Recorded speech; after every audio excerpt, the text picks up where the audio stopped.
Hey, what's up, everybody? So I thought I would make a quick video. I'm on the way back from one of my Turo trips, and I picked up the BMW from the airport just now.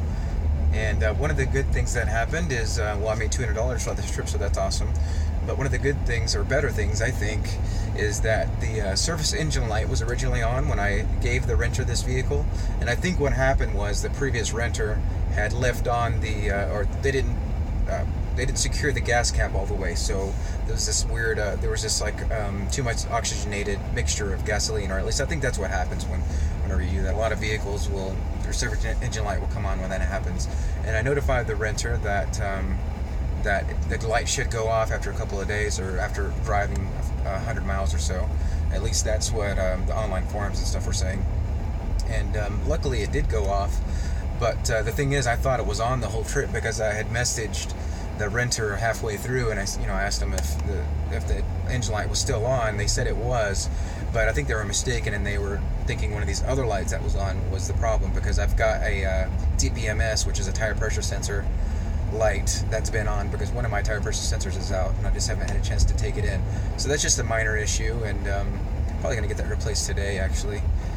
Depending on how busy the place is. But it's awesome that engine light went off. I'm really stoked that I don't have to go take it to an actual mechanic and all that. I was going to actually go to AutoZone or something like that and have them scan the codes to see if I could get anything. I've heard on forums that sometimes it could be iffy on whether you can get a valid code on like BMWs and foreign cars, but at places like that. But I was going to try it out and see what happened because it's free. And a lot of people don't know that. AutoZone too, just as a tip, they also will let you borrow tools. So if you ever need to do any repairs yourself, you can go there if you don't have the tools and borrow some stuff. But yeah, so that's awesome.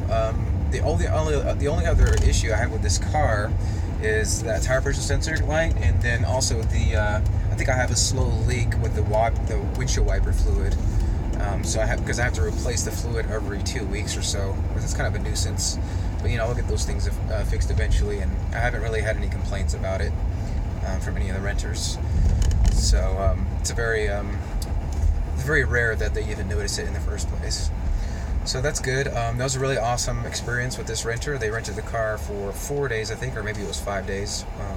And that's another thing too. I've been offering free valet. I'll put that in my description. And I put, the description of my rental on Turo, I'll put like the fire emoji to get their attention, and it'll say like free valet with 5-day rental. And that has been making me get these longer rentals. Whereas before, as I said in the last video, I was having an issue with doing a drop off every single time someone rented the vehicle because I was offering free drop off.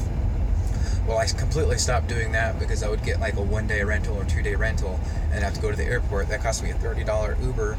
I have to do that both ways. I mean, usually I use Lyft, but still it's like $32. And so that's $60 off of my rental. I don't really make anything, if it's a short rental.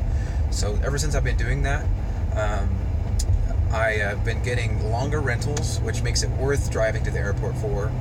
And also, I've been, with my Volvo, I've made it so that, actually for both vehicles, I've made it so that I've made my delivery fee $100 or more.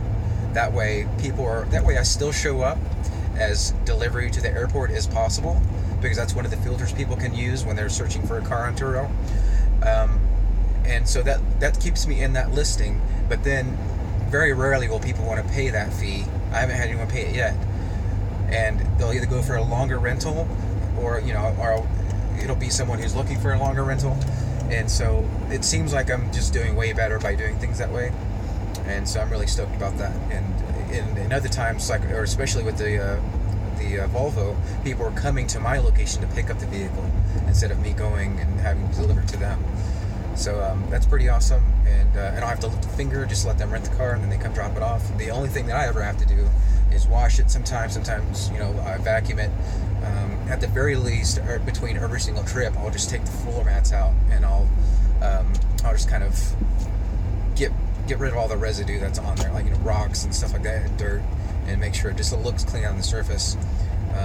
I don't have to vacuum every single trip, unless it's been like a long rental and the person's had the car for a long time, and there's a lot of gunk and stuff and dirt I need to clean up. So that's cool. And another thing too, I mentioned earlier that I follow up in the middle of a trip. What I like to do a lot of times is follow up 2 days before and just remind the person. Well, first I'll be like, hey, I hope you're enjoying your trip. Blah blah blah. Just as a reminder, you can. Sorry, gonna make a turn here. Just as a reminder, you can extend your rental within the Turo app or on their website. And if you need to drop the car off later for any reason, make sure you do that. And also remind them that this will help them avoid any surprise fees that Turo might impose after the fact. And so that's always a good thing to do. And it's good to follow up, in the middle of your trip and follow up with the guests to make sure that they're doing well, that the trip's going okay, and they're not having any issues. And it also gives you that opportunity to encourage them to extend the trip, and it's actually happened a couple of times, which helps you get more revenue. So yep, there's that. Other than that, I don't really have any more follow-ups. I might post more videos like this depending on how this one does. I wasn't really planning to do any kind of drive videos where I'm actually inside one of the vehicles, but I've seen a couple other people do it, and I thought maybe I'd try it out. And plus, it kind of lets me kill 2 birds with 1 stone. I can multitask and do a video while I'm on my way home from picking up the car. And yeah, I don't know. Let me know what you think. Give me a thumbs up. Share the video if you like it.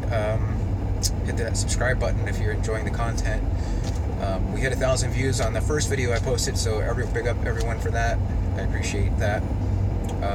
Yeah, I'll see you in the next video. Peace.